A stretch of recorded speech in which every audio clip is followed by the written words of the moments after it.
राज्याचे उपमुख्यमंत्री अजितदादांचं दुर्दैवी निधन ही आपल्या सगळ्यांसाठीच दुःखद घटना होती. आमच्या व्यक्तिशः माझ्या कुटुंबाची सुद्धा खूप मोठी हानी झाली असं मी मानतो. कारण जेव्हा आम्ही तरुण युवक म्हणून राजकारणामध्ये पुढे आलो तेव्हा 95 सालापासून त्यानंतर 99 मध्ये राष्ट्रवादी नवीन निर्माण झाल्यानंतरच्या कालखंडात आमच्यासारख्या तरुणांना अजितदादांनी या जिल्ह्यात काम करायला संधी दिली, प्रोत्साहन दिलं. अनेक चांगले प्रसंग त्यांच्याबरोबर आम्ही अनुभवलेले आहेत. अनेक अडचणीच्या काळात त्यांनी आम्हाला मदत केली, ताकद दिली. आपल्या सगळ्यांचा आधार म्हणून अजितदादा होते. कालांतरानं आमचे पक्ष जरी वेगळे झाले तरी अजितदादांनी कधी आपल्या प्रेमामध्ये अंतर येऊ दिलं नाही.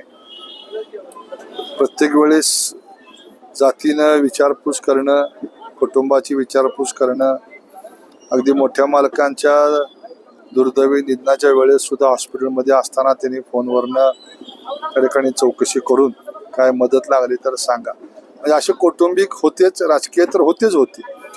पण दादा महाराष्ट्राचा दादा होते. आज महाराष्ट्राचा दादा या ठिकाणी त्यांच्या जाण्याने गेलेला आहे. सर्वसामान्य माणसाला, सर्वसामान्य कार्यकर्त्याला खूप मोठी ताकद अजितदादा देत होते. अगदी कुटुंबाच्या कार्यात सुद्धा म्हणजे माझ्या मुलाच्या लग्नाच्या वेळेस सुद्धा अजितदादा तासभर येऊन बसले अगोदर.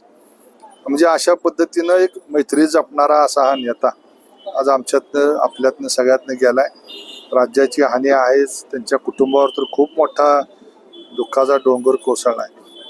राष्ट्रवादीच्या कार्यकर्त्या सुद्धा आज सैरभैर आहेत. कारण आता नेतृत्व असं मिळणं हे काय सोपं नसतं. अनेक वर्षात असं नेतृत्व तयार होतं. पण महाराष्ट्राला न मिळालेला एक चांगला मुख्यमंत्री असं वर्णन अजितदादांचं करावं नाही. मुख्यमंत्री होण्याच्या सगळ्या क्वालिटी त्यांच्यामध्ये होत्या, पण दुर्दैवानं त्यांना मुख्यमंत्री होता आलं नाही. तेव्हा महाराष्ट्र एका चांगल्या न मिळालेल्या मुख्यमंत्र्याला मुकलाय असं मला वाटतं.